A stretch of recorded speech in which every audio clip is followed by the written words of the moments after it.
I put fires out every single day. It's part of what I do. But I love to spend time with my family and my friends and discover the great things about our community. There's so much to offer here. The DFW Metroplex is a wonderful place to raise a family and to have your friends come. I look forward to showing you more about what this city has to offer. There's more to it than you could possibly know, from the food to the fun, to places we've never even heard about. I look forward to showing you and experiencing what this great community has to offer, from the city leaders to the community members to the motivating people that make us a wonderful place to live and work. Come with me and I'll show you what this local spotlight is all about.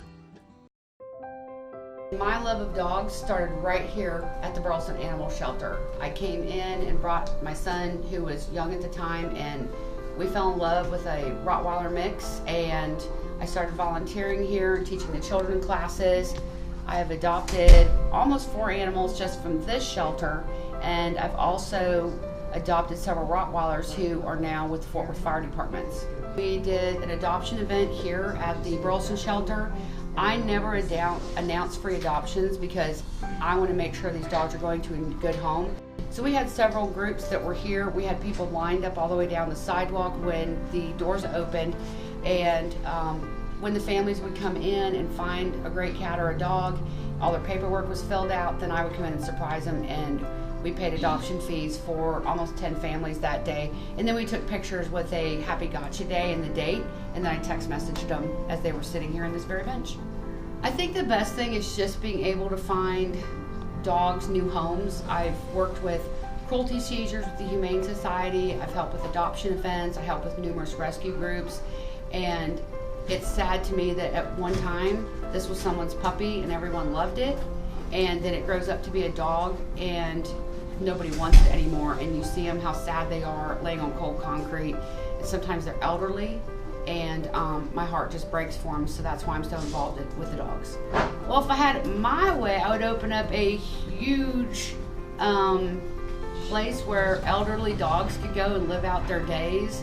I would love to find a way to have affordable veterinarian care for people who love their dogs but can't afford to take care of their dogs, and therefore sometimes their owners surrendered or asked to be euthanized.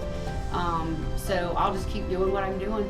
I think it's great to get some of these energetic dogs, and maybe the track teams can go and run with the dogs.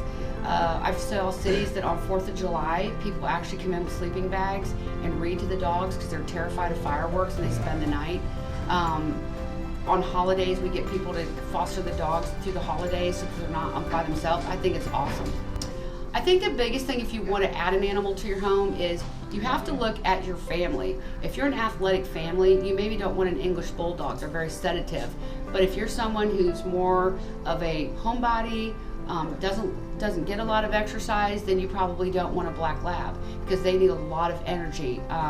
So you kind of want to fit. You don't want to go by the look of the dog or the breed of the dog. You want to go by what fits best for your family. And the dogs that you do have, you just need to make sure that you stay current on your heartworm, get your yearly vet visits. Heartworms are so preventable. They're one chewy pill. They even have shots now that you can get every 6 months, and it's so preventable, but it's so hard on the dog, and it's very expensive and very hard on the dog itself to be treated for heartworms. Dog doesn't care what you look like, what kind of mood you're in. My dogs can read me. If I have had a bad day and I'm crying, they will be calm. They'll get up. One of them stays up on my face, and it's you're just so much more grateful when you get home after I've spent a whole day with really sick dogs. And you know, when we take them from a situation like that, you know, some of them aren't even adoptable. And you know, sometimes these dogs come in from off the street, they're on a smart. We don't know anything. Are they good with cats? No. They good with kids? Don't know. You know, and people do. They take them home, and anytime you take a dog from a shelter, it takes them several weeks to de-stress. So you get them home, they're in a new place, they're with new people. Some of these dogs have never been in a home, and they chew up a shoe, they pee on the floor, and the next thing you know, they bring them right back. It ate my shoe, I don't want it. It's like, you gotta give them time. Sometimes it takes months. Sometimes they just hide under the bed, and every day you'll see, you know, they'll get a little bit more used to you, but I don't know. It's just been a passion of mine for many, many years, and it all started right here. Right here. It's like, you know what God's name is spelled backwards? That's right. It's dog.